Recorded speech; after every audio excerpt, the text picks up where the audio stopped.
आघात प्रेमाचा. लेखिका प्रिया उंबरकर. वाचक स्वर सिद्धी गायकर.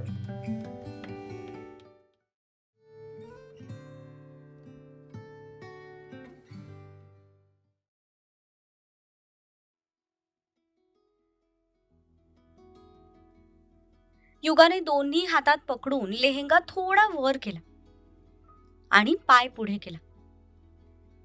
पण ती माप ओलांडणार तितक्यात थांबा, जोरदार आवाज घुमला. तशी युगा जागीच थांबली. सगळ्यांनी एकाच वेळी त्या आवाजाच्या दिशेने पाहिलं. अगं जीवा, हळू ना, इतकं मोठ्याने ओरडायला काय झालंय तुला? घाबरलो की आम्ही सगळे. काय ग तुम्ही बायका, वहिनीला असं कसं घरात घेताय? हा यार, मी पण तेच बोलणार होतो. गृहप्रवेशाच्या वेळी उखाणा घेतात ना. वहिनी चला, आता एक मस्त उखाणा घ्या. उखाणा? हा, उखाणा. प्रत्येक मुलगी गृहप्रवेशाच्या वेळी उखाणा घेते. राहू देत ना प्रिन्सेस, माझं नाव माहिती नाहीये का तुम्हा सगळ्यांना?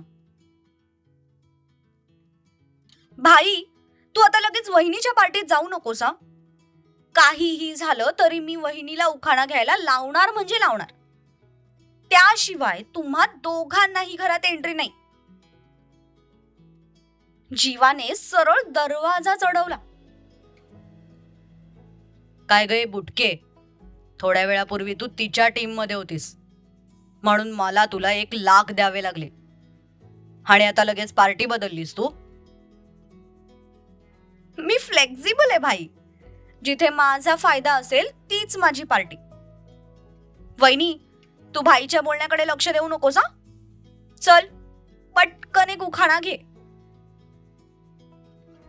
हा वहिनी, घ्या ना उखाणा. अरे यार, तिला नसेल येत तर जाऊ द्या ना. सक्षम बोलत होता तितक्या त्याच्या कानांवर तिचा आवाज पडला. तसा तो गप्प झाला आणि सगळे आता तिच्याकडे बघू लागले.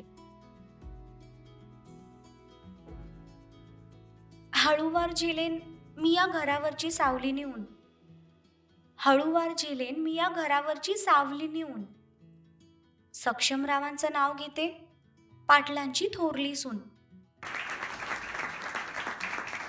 तिने उखाणा घेतला तसं सक्षम थोडा वेळ तिच्याकडे बघतच राहिला. तिने एक नजर त्याच्याकडे पाहिलं आणि लगेच नजर खाली घेतली. ये हुई ना बात, 1 नंबर उखाणा होता वहिनी. भाई चल, आता तुझी बारी. जीवाने तिचा मोर्चा सक्षमकडे वळवला. तशा त्याच्या कपाळावर आठ्या पसरल्या. पुढे दरवाजात हा सगळा गोंधळ सुरू होता. अंतरा पाठीमागे हाताची घडी घालून निर्विकार चेहऱ्याने एकटीच उभी होती.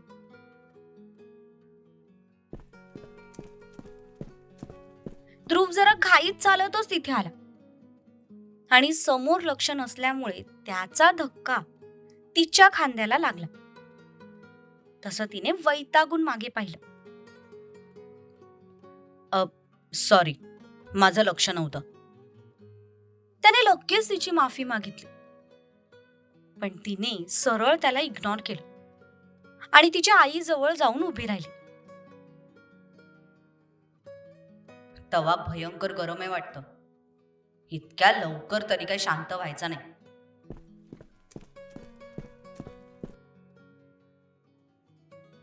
अरे मी, हे बघा, मला येत नाही ते उखाणा वगैरे काही. असं कसं जिजू? तुमच्या बहिणीने माझ्या मैत्रिणीला उखाणा घ्यायला लावलाय. आता तुम्ही पण घ्यायचा, नाहीतर मी माझ्या मैत्रिणीला तुमच्यासोबत पाठवणार नाही. हा, इतका वेळ शांत असलेली रूपा पुन्हा सुरू झाली. एकतर 50,000 बुडाल्याची खतखत तिच्या मनाला खात होती. मग घेऊन जा ना तुझ्या मैत्रिणीला. काय हो जिजू, काही म्हणालात का तुम्ही? अरे पण मला नाही येत उखाणा, तर कसा घेऊ बरं मी? समू, अरे तो जागतिक उखाणा आहे ना, तोच घे की. कोणता जागतिक उखाणा शिवा काका? अरे भाजीत भाजी मेथीची, टिंब टिंब माझ्या प्रीतीची.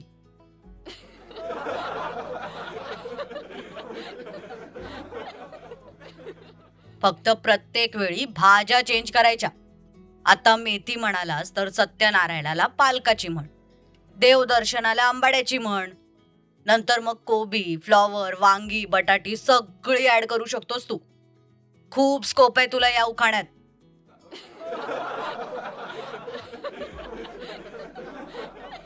अरे हसताय काय तुम्ही सगळे? मी सिरियसली काहीतरी सिरियस सांगतोय. शिवादा, तू राहू देत. तुझा सिरियसनेस झेपत नाही आम्हाला.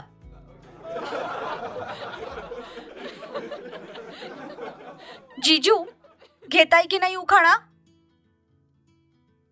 सक्षमने थोडा वेळ विचार केला आणि मग त्याची ट्यूब पेटली.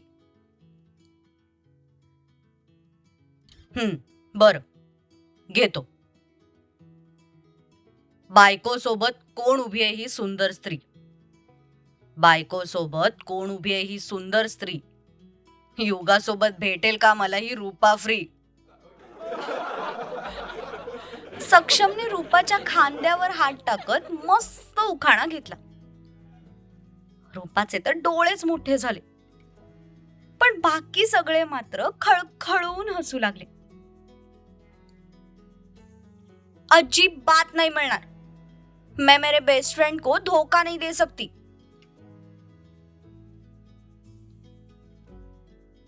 किती भारी आहेत हे सगळे जण.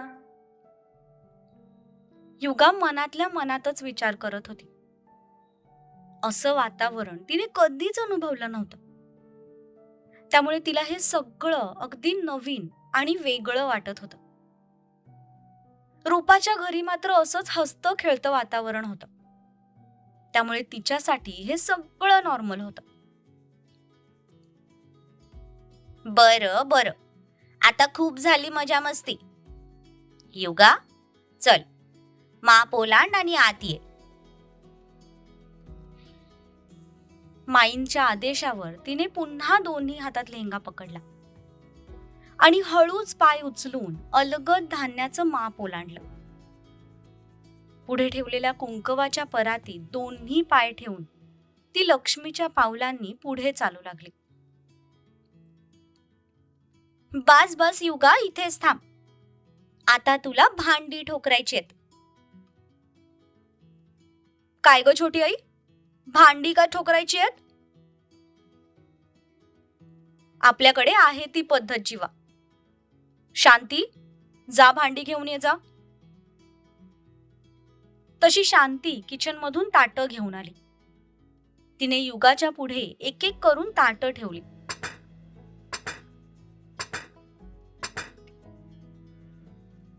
मोठी आई, पण भांडी का ठोकरायची? यामागे काय लॉजिक आहे?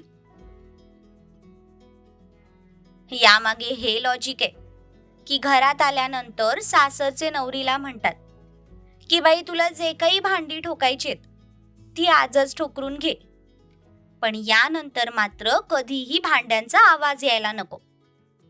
थोडक्यात घरात कुठलाही कलेश व्हायला नको.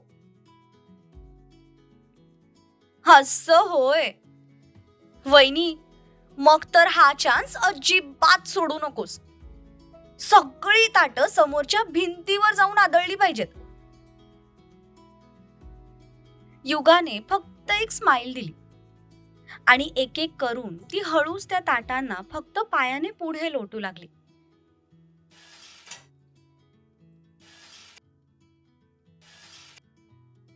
आई, ही आता हळू ताटं लोटते, पण पुढे जाऊन याचा सगळा वचपा ती त्या किचन मधल्या भांड्यांवर काढेल, बघच तू. सक्षमचा टोमणा आला तसं तिने त्याला एक रागीट लूक दिला आणि पाय पुढे जोरात सरकवला. पण यावेळी तिचा पाय इतका जोराचा लागला की समोरचं ताट पुढच्या दोन्ही ताटांना जाऊन जोरदार आदळलं आणि भला मोठा आवाज झाला. तसे सगळेजण पुन्हा हसू लागले. पण त्या आवाजाने ती मात्र स्वतःच दचकली. तिला वाटलं आता सगळे आपल्याला ओरडतील, पण सगळे हसत होते. ते बघून ती थोडी रिलॅक्स झाली. भांडी ठोकरायचा प्रोग्राम झाला. शांतीने सगळी ताटं उचलून पुन्हा किचन मध्ये नेऊन ठेवली. चला आता पुढचे खेळ. काय गाई, वहिनी 2 दिवसांपूर्वी आली होती तेव्हा तर तुम्ही नाही केले हे सगळे प्रोग्राम. फक्त तिचं औक्षण करून तिला घरात घेतलं होतं.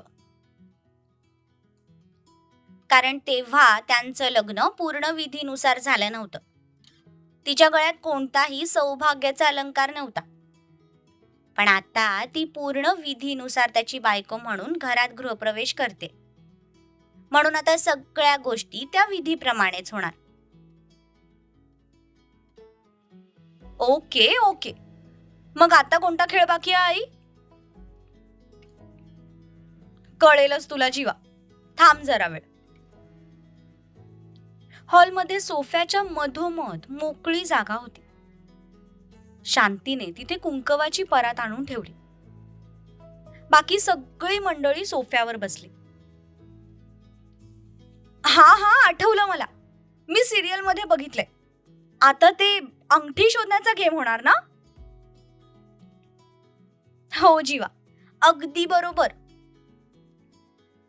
छोटी आई, मी आज भाईच्या टीम मध्ये. भाई, आपण हरता कामा नये हा. शेवटी पाटलांच्या इज्जतीचा सवाल आहे. आणि मी वहिनीच्या टीम मध्ये. वहिनी, आज जर तू भाई समोर हरलीस ना तर कायम तुला माघार घ्यावी लागेल. त्यामुळे अजिबात हरायचं नाही. घाबरू नकोस तू, मी आहे तुझ्यासोबत. मी सक्षम दादांच्या टीम मध्ये. दादा, अजिबात यांना जिंकू द्यायचं नाही. मी पण माझ्या मैत्रिणीच्या साईडने. अगं ए रूपा, असं नाही हा. साली आधी घरवाली असते ना. हो का जीजू? मग साली सोबत पण अर्ध लग्न करायचं होतं की. हिच्या सोबत 7 फेरे घेतलेत, माझ्या सोबत 3.5 तरी घ्यायचे होते.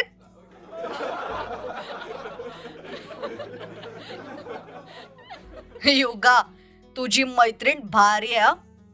पोरा आवडली बुवा आपल्याला. शिवाला रूपाचा हा मन मोकळा स्वभाव खूप आवडला. मी पण वहिनीच्या टीम मध्ये. बघितलंस भाई, वहिनी आली तर लगेच या ध्रुव आणि दर्शने टीम बदलली. फक्त मीच एकटी तुझ्याशी प्रामाणिक आहे. बोलतय बघा कोण. 1 लाख मिळाल्यानंतर कोणी पण पार्टी बदलेल. तुझ्या पोटात का दुखतंय रे ध्रुव? माझ्या काही पोटात वगैरे दुखत नाहीये जीवडे. मी फक्त लोक किती स्वार्थी असतात ते सांगतोय. ध्रुव, तू ना, अरे अरे बस. आपल्याला या दोघांचा गृहप्रवेश करायचाय. वादविवाद स्पर्धा नाही चालू आहे इथे. सक्षमच्या बाजूने जीवा आणि अंतरा होत्या, तर युगाच्या बाजूने दर्श, ध्रुव आणि रूपा होते. दोघेही खाली बसले. तशी ती कुंकवाची परात दोघांमध्ये ठेवण्यात आली. आता मी ही अंगठी या कुंकवात टाकणार आहे. ज्याला ती आधी सापडेल तो विनर. असं 3 वेळा होईल. जो जास्त वेळा जिंकेल तो फायनल विनर. रेडी आहात? राधाने दोघांनाही अंगठी दाखवली. तसं दोघांनीही माना डोलवल्या. युगा, आम्ही तिघींनी सुद्धा आमच्या नवऱ्यांना या गेम मध्ये हरवलं होतं बरं. त्यामुळे आज तू सुद्धा सक्षमला हरवायचंस. आम्ही तिघी आहोत तुझ्या बाजूने. सोनबाई, या तिघींनी पण चीटिंग केली होती. माझ्या बायकोने तर जोर जोरात चिमटे घेतले होते मला, म्हणून ही जिंकली. निदान तू तरी प्रामाणिकपणे खेळ. आणि समू, अजिबात युगाच्या डोळ्यात बघायचं नाही हा. या बायका डोळ्यांनी हिप्नोटाईज करतात. तू फक्त अंगठीवर लक्ष दे. मी काय यांना हिप्नोटाईज करणार? उलट यांच्या डोळ्यात पाहिलं की मीच हिप्नोटाईज होते. चला आता पटकन सुरू करा. भाई वहिनी दोघांनाही ऑल द बेस्ट. राधाने परातीत अंगठी टाकली आणि ते पाणी फिरवलं. 1, 2, 3 स्टार्ट. तसं दोघांनीही त्या परातीत हात बुडवले. दोघेही ती अंगठी शोधू लागले. युगा, अजिबात या माणसाच्या डोळ्यात बघायचं नाही हा. फोकस युगा, फोकस. युगा स्वतःला मनातच मोटिवेट करत होती. सापडली. तसं तिने लगेच नजर वर करून त्याच्याकडे पाहिलं. पण वर बघताच तिची नजर थेट त्याच्या नजरेला जाऊन भिडली. नाही सापडली. त्याने तिच्या नजरेत बघत अंगठी शोधायला सुरुवात केली. ती फक्त हात हलवत होती, पण तिचं लक्ष त्याच्या डोळ्यांमध्येच होतं. मध्येच त्याचा हात तिच्या हाताला टच झाला. तसं ती भानावर आली आणि नेमकं त्याच वेळी दोघांनाही त्या पाण्यात अंगठी सापडली. तसे दोघांचेही डोळे मोठे झाले. अंगठी सोडा. ती नजरेनेच त्याला दम देत होती.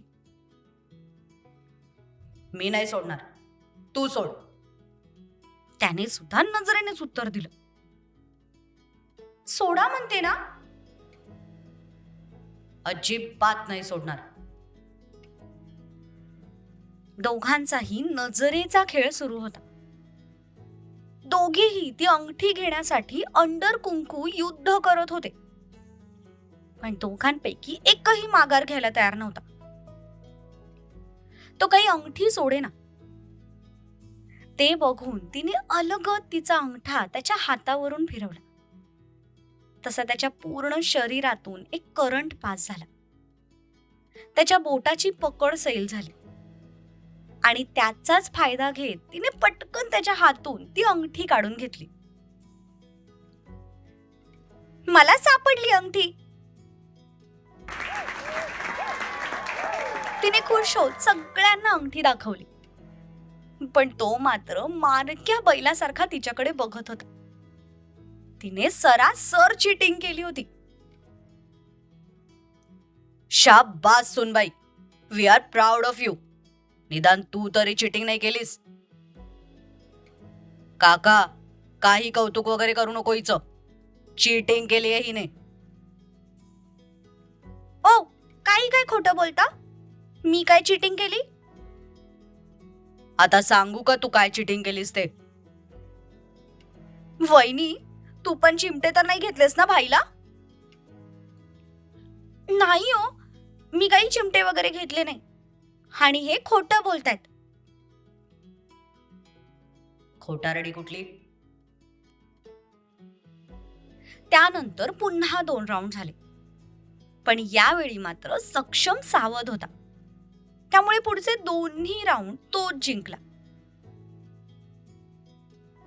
अशा प्रकारे गृहप्रवेशाचे सगळे विधी छानपैकी पार पडले. कालपासून सगळ्यांची बरीच धावपळ झाली होती, त्यामुळे सगळे झोपायला निघून गेले. दुर्वाने आज रूपाला रिक्वेस्ट करून थांबवून घेतलं होतं, जेणेकरून युगाला एकटं वाटू नये. त्यामुळे रूपा आज पाटील वाड्यातच थांबणार होती. दोघींचीही झोपण्याची व्यवस्था गेस्ट रूम मध्ये केली होती. सर्वजण आपापल्या रूममध्ये आले. फ्रेश होऊन बेडवर आडवे पडले. थकव्यामुळे सगळ्यांना लवकरच झोप लागली. फक्त काही निवडक लोक जागी होती. त्यापैकी 2 जण म्हणजे ध्रुव आणि अंतरा, आणि दुसरीकडे संयुगा. अंतराचं बोलणं आठवत ध्रुव जागा होता, तर अंतरा दुखावल्यामुळे जागी होती. इकडे युगा पुढे आपलं कसं होणार या विचाराने जागी होती, आणि सक्षम या मुलीला आपण आयुष्यभर कसं झेलणार या टेन्शन मध्ये जागा होता.